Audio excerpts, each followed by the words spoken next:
A paz de Deus, meus queridos irmãos.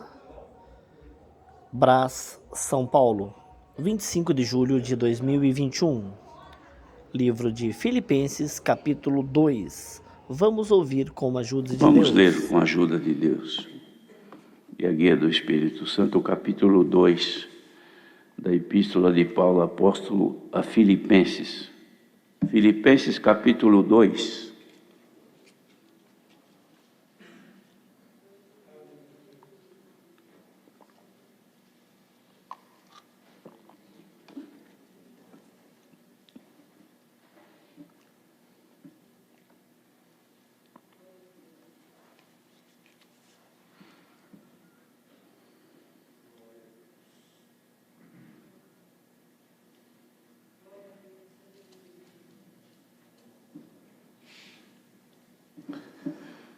Então vamos ler com a ajuda de Deus.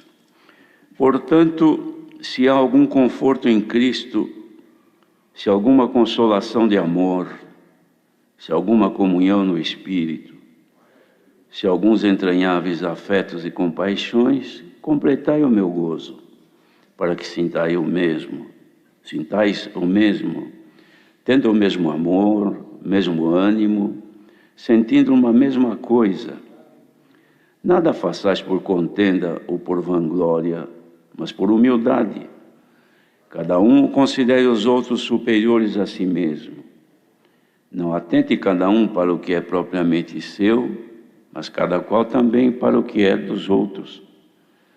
De sorte que haja em vós o mesmo sentimento que houve também em Cristo Jesus, que, sendo em forma de Deus, não teve por usurpação ser igual a Deus, mas aniquilou-se a si mesmo, tomando a forma de servo, fazendo-se semelhante aos homens. E, achado na forma de homem, humilhou-se a si mesmo, sendo obediente até a morte e morte de cruz. Pelo que também Deus o exaltou soberanamente e lhe deu um nome que é sobre todo nome, para que ao nome de Jesus se dobre todo o joelho dos que estão nos céus e na terra e debaixo da terra, e toda a língua confesse que Jesus Cristo é o Senhor, para a glória de Deus, Pai. De sorte que, meus amados, assim como sempre obedecestes, não só na minha presença, mas muito mais agora na minha ausência, assim também operai a vossa salvação com temor e tremor, porque Deus é o que opera em vós tanto o querer como o efetuar, segundo a sua boa vontade. Fazei todas as coisas sem murmurações nem contendas, para que sejais irrepreensíveis e sinceros, filhos de Deus inculpáveis no meio de uma geração corrompida e perversa, entre a qual resplandeceis como astros no mundo, retendo a palavra da vida, para que no dia de Cristo possa gloriar-me de não ter corrido nem trabalhado em vão. E, ainda que seja oferecido por libação sobre o sacrifício e serviço da vossa fé, folgo e me regozijo com todos vós. E vós também regozijai-vos e alegrai-vos comigo por isto mesmo. E espero no Senhor Jesus que em breve vos mandarei Timóteo, para que também eu esteja de bom ânimo, sabendo dos vossos negócios, porque a ninguém tenho de igual sentimento que sinceramente cuide do vosso estado, porque todos buscam o que é seu e não o que é de Cristo Jesus. Mas bem sabeis qual a sua experiência e que serviu comigo no ministério como filho ao Pai, de sorte que espero enviá-lo logo que tenho provido a meus negócios. Mas confio no Senhor, que também eu mesmo em breve irei ter convosco.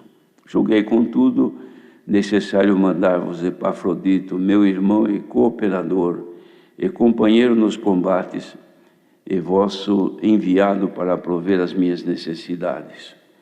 Porquanto tinha muitas saudades de vós todos, estava muito angustiado de que tivesses ouvido que ele estivera doente. De fato, esteve doente quase à morte. Mas Deus se apiedou dele, e não somente dele, mas também de mim, para que eu não tivesse tristeza sobre tristeza. Por isso vou-lo enviei mais depressa, para que, vendo outra vez, vos regozijeis e eu tenha menos tristeza. Recebei-o, pois, no Senhor com todo o gozo e tende-o em honra, porque pela obra de Cristo chegou até bem próximo da morte, não fazendo caso da vida, para suprir para comigo a falta do vosso serviço. Amém. Uma carta, irmãos, quase que pessoal, onde Paulo descreve aqui os seus sentimentos, mas não deixa de fazer recomendações aos irmãos de Filipos, para que a igreja fosse confortada. E como ele tinha já algum conhecimento do estado em que eles se encontravam espiritualmente, o apóstolo pudesse se alegrar no Senhor.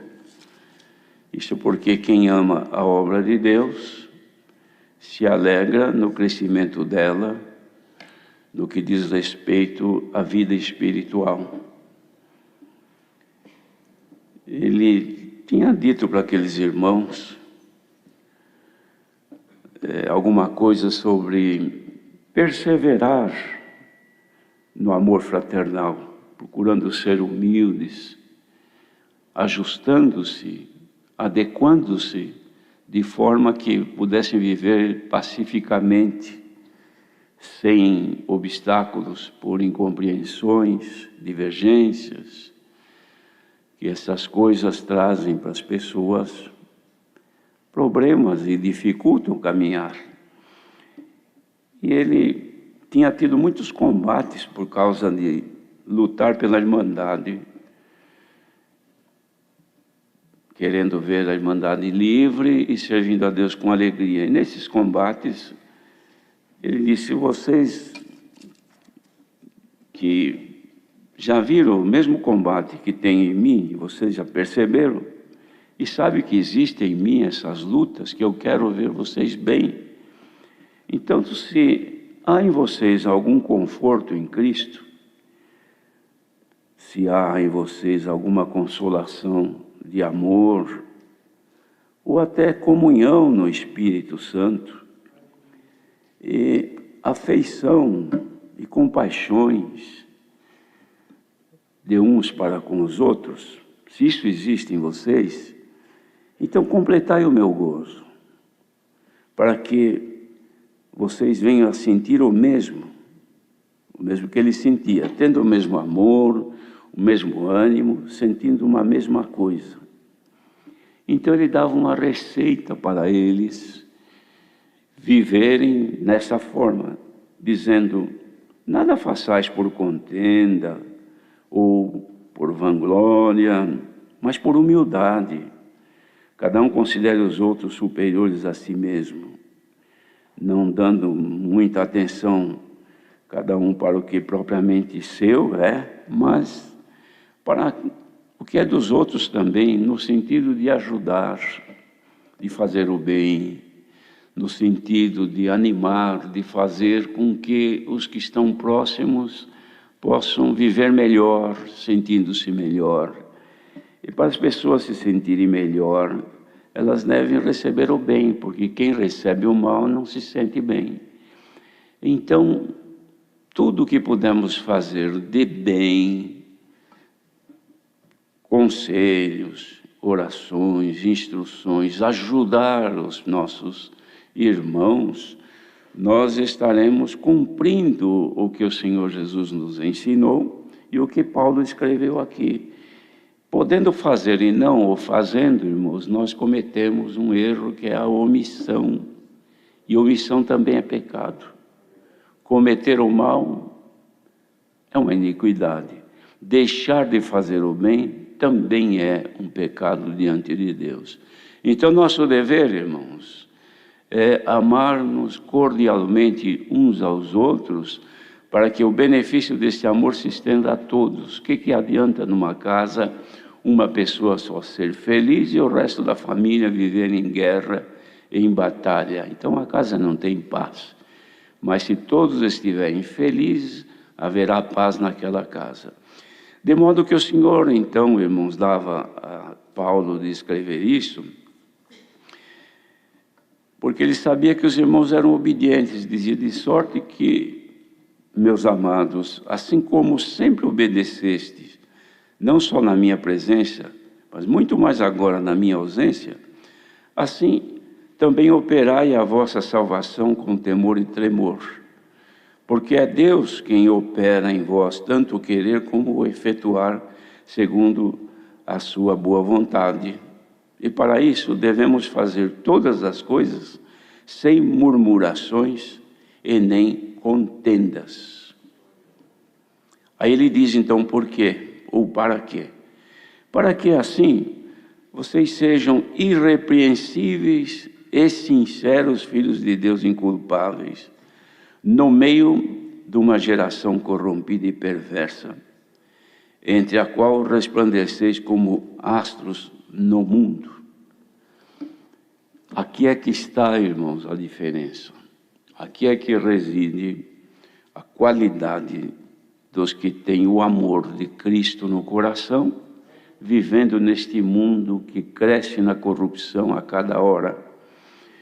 Então ele diz que para que isso ocorra, devemos reter a palavra da vida, para que no dia de Cristo, ele dizia: eu gostaria de me gloriar, de não ter corrido e trabalhado em vão. E olha que ele trabalhou. Paulo lutou, batalhou até a morte, porque ele foi morto de uma morte terrível. Ele lutou para poder, irmãos, gloriar-se, ou seja, alegrar-se naquilo que era de Deus, de haver cumprido o seu dever de formar um povo santo, um povo que pudesse levar avante o que ele estava deixando. Mas como este povo estava vivendo no meio de uma geração corrupta, uma geração perversa, irmãos, esta obra por ali ela acabou se desfazendo. Se alguém for lá em Filipos hoje, não encontra nenhum crente mais. Se falar de Jesus Cristo, não sei, talvez tenha um ou outro cristão, mas isso aí é talvez cristão por uma opção ou por uma filosofia de vida. Mas fiel a Deus, amando-se mutuamente, cordialmente, irmãos, só naqueles onde o Espírito de Deus habita. E é com estes que o Senhor está falando nesta hora.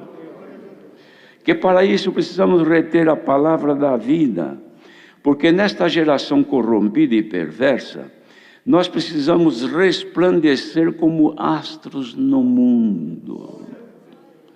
Glória ao nome do Senhor.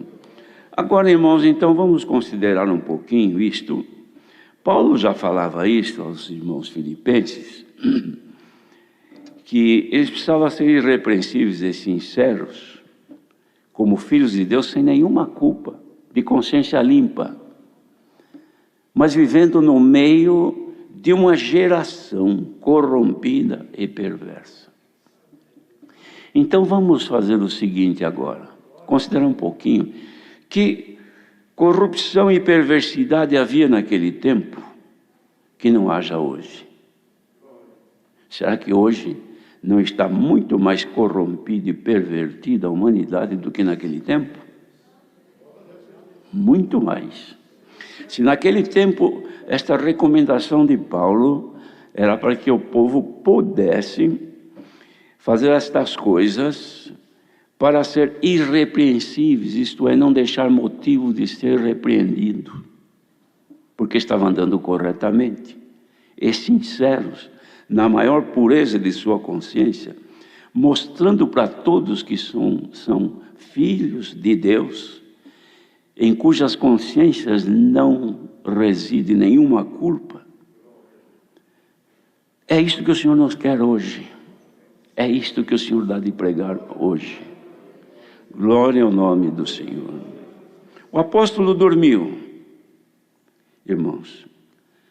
E talvez tenha dormido contente por haver cumprido, porque ele dizia, já estou sendo oferecido como libação sobre o sacrifício, e o tempo da minha partida é próximo. Mas eu vou falar uma coisa para vocês.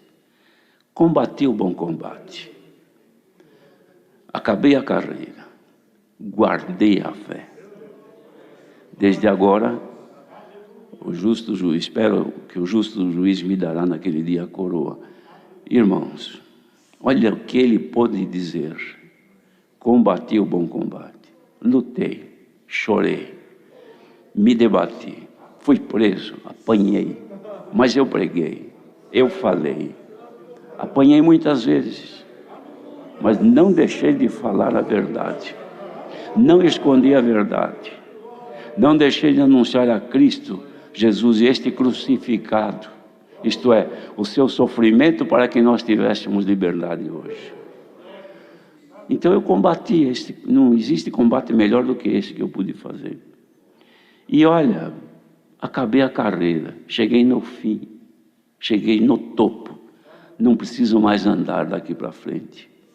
E guardei a fé que Ele me deu está aqui até hoje. Não desvaneceu, não naufraguei na fé. Ainda creio em Jesus Cristo crucificado. Ainda sinto Ele no meu coração. Ainda Ele fala na minha boca. Glória ao nome do Senhor. Então agora eu vou morrer, vou terminar meus dias aqui. Uma libação que será feita. Mas me conformo de não ter batido nem combatido em vão. Bendito seja o Senhor. E tudo isso para que nós sejamos irrepreensíveis e sinceros, filhos de Deus sem culpa. Ora, irmãos, vamos falar então de culpa.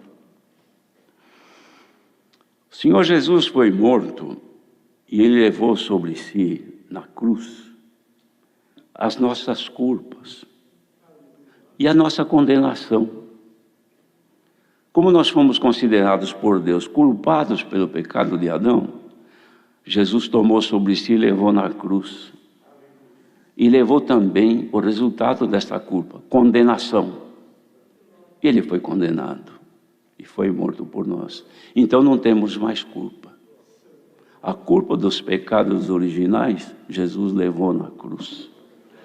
As pequenas culpas que recaem sobre nós durante o nosso viver, porque estamos neste tabernáculo de carne, somos seres humanos. Então, temos um justificador, temos um advogado. O advogado vai perante o juiz justificar, apresentar, defender. Tem aquele que vai para condenar, mas o advogado do acusado, ele vai para defendê-lo. E nós somos acusados. Quem nos acusa é a nossa consciência. Ela fala, você errou, você mentiu, você cobiçou, você pensou mal, você fez isso, você fez aquilo, e a pessoa fala, ai meu Deus do céu, como é que eu vou fazer agora? Aí vai aqui, Senhor, olha só que situação que eu estou. Eu errei, numa situação que eu não esperava, eu tropecei, mas eu te amo, Senhor. Eu quero a tua misericórdia. Podes me justificar, Senhor? Tu me aceitas na tua presença? Então o advogado vai lá perante o juiz dos juízes e apresenta a nossa petição e a nossa justificação. Então, depois que nós alcançamos pela comunhão do Espírito de Deus que se move dentro de nós e confirma que somos filhos de Deus, foi embora a culpa, consciência limpou, e nós estamos agora na condição de filhos de Deus, inculpáveis no meio de uma geração perversa e corrompida. Que Deus nos dê a graça, irmãos, de quem ouvir esta palavra, agora faça uma viagem para trás um pouquinho. Pense um pouquinho no que fez, no que errou, onde caiu, onde tropeçou. E vê se há vida. Porque se não há vida, morto, irmão, só pode ser sepultado. mas vivo ainda que esteja agonizando, ainda há recurso. Glória ao nome do Senhor. Porque quando se encontra num acidente, um carro que bateu, capotou e aconteceu tanta coisa, e tiro lá a pessoa caída lá no chão, toda torta, ensanguentada, quem olha diz, esse já foi, esse já morreu. Mas só vai saber se morreu depois que vem o médico, e ele olha e olha, quando ele avisa, corre, vamos socorrer, porque a vida ainda há esperança. Bendito seja o Senhor. Quem ainda tem um fio de esperança na misericórdia de Deus, o Senhor quer te tornar hoje irrepreensível. Se puderes alcançar misericórdia, chega-te ao Senhor e busca perdão e misericórdia, porque precisamos viver no meio desta geração corrompida e perversa sem nos corromper.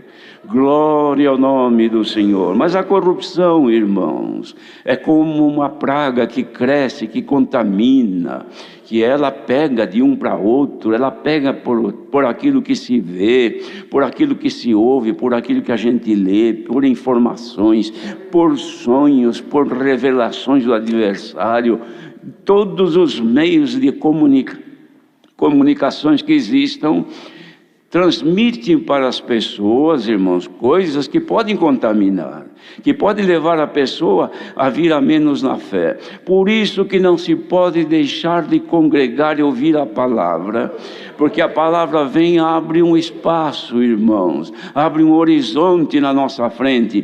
Quem quiser se salvar, use a palavra, porque a palavra nos dá a garantia de que Deus nos aceita na sua presença. E hoje, irmãos, a condição desta palavra é de nos tornar irrepreensíveis. Glória ao nome do Senhor. Mas tem um detalhe, irmãos. Em que lugar? Porque se nós vivêssemos só aqui dentro e ser irrepreensível daqui, não é tão difícil, porque aqui a gente olha no rosto um de um, só se vê santos e santas, mulheres santas, homens santos. Malícia não chega aqui, ou não deve chegar. Pensamentos ruins não tem espaço para ele, porque só se fala naquilo que é de Deus. Então viver em santidade aqui é muito fácil. Daqui a pouco a gente vai orar, vai falar com Deus outra vez, vai agradecer. Agora, Ele está falando conosco. Qual é o mal que pode, irmãos, perdurar diante da fala de Deus? Nada. Quando o Senhor fala, irmãos, o seu poder é de criar. Ele faz apagar o mal, Ele faz vir o bem, Ele faz crescer em nós, irmãos, aquilo que vem dEle. Então o mal não persiste em nós, aqui dentro. Mas nós não vivemos aqui dentro. Nós vivemos no meio de uma geração perversa e corrompida. Corrupção nas crianças. Desde quando aprende a falar? Nem aprendeu a falar ainda, já começa a aprender as coisas deste mundo, porque o mundo hoje virou uma escola. E esta escola não é somente lá na escola, não precisa ir lá à escola. Tanto é que nem trabalhar já quase que não se precisa mais, trabalha de casa, salvo se for um trabalho manual. Mas se é um trabalho intelectual, a pessoa faz de casa, faz deitada na cama, não é? É home office, faz em qualquer lugar, onde estiver faz, do jeito que estiver, trabalha. Mas de outra maneira, tem que estar junto, tem que ir aqui e ali. A criancinha vai à escola, aprende a cantar um hino, aprende o Salmo 23, o Senhor é meu pastor, aprende a oração do Pai Nosso, mas chega na escola, aprende tantas outras coisas. Trabalha a mãe, trabalha o pai, deixa a criancinha cedo e pega ela no final da tarde. Teve todas estas horas expostas a um ambiente que nem sempre é bom, muitas vezes é até nocivo. Então, um pouquinho que aprende de bom, perde e leva em troca coisas que não são boas. Essa é a formação das nossas crianças, sem contar de que o método, a maneira hoje da educação não permite mais, irmãos, com que haja uma punição aos filhos. Então, e de fato, irmãos, a punição física, ela não só gera ódio na criança, mas não permite que a criança seja ensinada. Daqui a pouco vão querer nos impedir de ensinar isto aqui, olha, o Evangelho de Cristo. E já estão querendo fazer isso. Daqui a pouco você fica obrigado a ensinar outras doutrinas que corrompam os sentidos dos nossos filhos. E o maior tesouro dos pais são os filhos. E quantos pais que preferem investir todo o seu dinheiro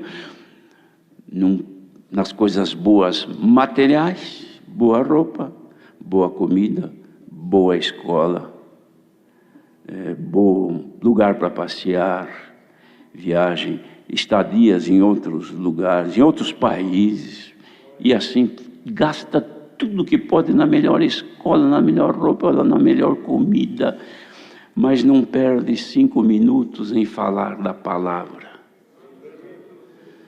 em ensinar a criança a ser pertencente a esses que são irrepreensíveis, ensinar a criança o que é ser irrepreensível, que não precisa mais ser repreendida porque está no caminho do bem. Então nós não temos tempo de ensinar a criança a cantar, a orar, não temos tempo de contar as histórias que aqui estão registradas nestes livros. Foram feitas, irmãos, Deus deu a graça de serem feitas em várias igrejas pelo Brasil afora. Um local para ensino das crianças, enquanto os pais estão congregando, as criancinhas estão lá 1 hora, 1 hora e pouco, aprendendo a cantar, a orar, a conhecer as histórias da Bíblia, o Novo Testamento, quem é Cristo, quem são os apóstolos, e as irmãs que se dedicam a ensinar, mas são pouquíssimos lugares que fazem isso, o resto as crianças estão aí, nós não temos tempo de ensinar, o avô não tem tempo, nem a avó, nem os pais, e assim por diante. Então as crianças sendo geradas, crescidas, criadas, formadas no meio de uma geração corrompida e perversa. A mocidade então nem se fala. O adolescente nem se fala. Cria na sua mente, irmãos, um estado psíquico confuso de tantas informações malignas, perversas, que mudam toda a sua forma de pensar da realidade da vida, esquece-se de Cristo. Aliás, de Cristo fala-se contra, porque o anticristo criou um poder, vem crescendo no mundo, está dominando e vai dominar e vai crescer. Os partidos que negam a existência de Deus crescem, se multiplicam, e nós vivemos num momento que daqui a pouco domina nossa nação, não teremos condição de servir. A Irmandade não estranha isso aqui, não. Isso aqui não é nada de história, é verdade, é geração perversa e corrompida. As ideologias de gênero que hoje se espalhou no mundo, perdeu a função, desrespeita, desonra a Deus, não teme mais a Deus. Deus se tornou um objeto, Jesus uma história, um conto, um ícone que serve somente de referência, não tem mais valor nenhum, não é mais para salvação. Ser cristão é apenas uma filosofia de vida. Não, eu sou evangélica, eu sou evangélico, mas vai ver por que é. Porque é uma opção que escolheu para ser, mas aquele que chora aos pés do Senhor, que busca misericórdia para limpar a consciência, irmãos. Quantos grandes que na hora da morte a consciência passa um filme de tudo que fez e não há mais recurso para se justificar. Mas igreja reunida aqui nesta manhã, diante disto, aceite esta proposta que Paulo falou com os filipenses e hoje o Senhor fala com todos nós.